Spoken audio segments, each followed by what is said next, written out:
黄杨种养和修剪的最佳时机不在早春，更不是秋季。休蘼期过后，气温升高至25度左右，黄杨的活力增强，老叶脱落，新芽开始生长。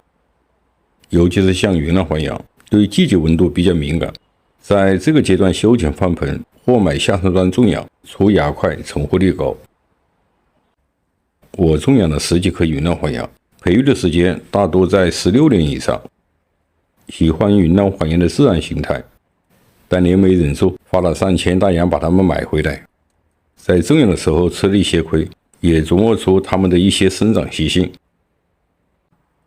都说云南黄杨异地种养能活3年，这话一点不假。云南黄杨生长在高海拔地区，生长环境日照强，昼夜温差大，湿度大，这是在异地种养能成活的主要原因。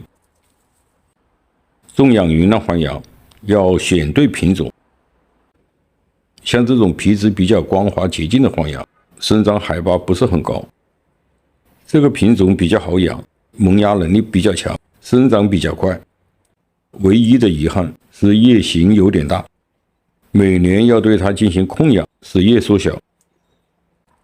再来看看这个黄杨，这种黄杨的树形比较矮，叶形较小，树叶格子化后比较薄，皮质的质感比较强。这个品种也比较耐修剪，枝干没有前一个品种那么硬，在造型加工上比较方便。这种属于小叶型，生长在云南大理，海拔比较高，桩形比较奇特。这个黄杨可谓是九死一生，曾经上过一次盆，发现不对劲，又把它种在土里面。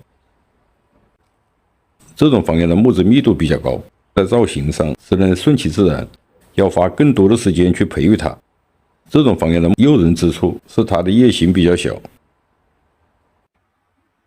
列举的几个品种主要是在树叶上的区分，叶从大到小，生长的海拔高度从低到高，海拔越高，光照越强，叶小可减少蒸发量，这是树的生成规律。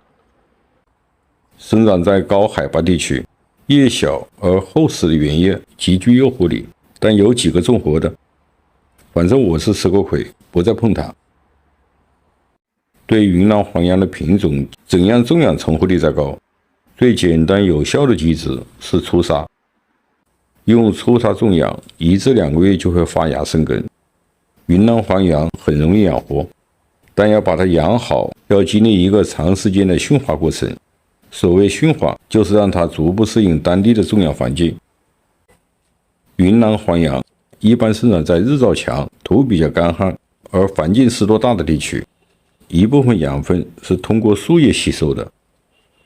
在异地种养，增加种养环境的湿度是驯化的主要手段。我在楼顶种养，地面铺上一层粗沙，依靠粗沙中储存的水分增加湿度，同时采用喷雾浇水，让树叶吸收水分，逐步改变它对原产地环境的依赖性。驯化需要时间和耐心。这盆云南黄杨是3年前上盆的，已进入正常的环境下养护，生长十分健康。云南黄杨上盆喜欢酸性土质，盆底垫上这种红色的红发岩最好，这种岩土含有酸铁离子，很适合黄杨生长。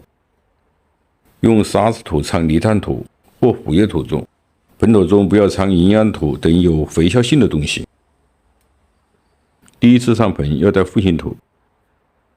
黄杨的根系滑达，在断根后必须要对枝叶进行修剪，维持它的生长平衡。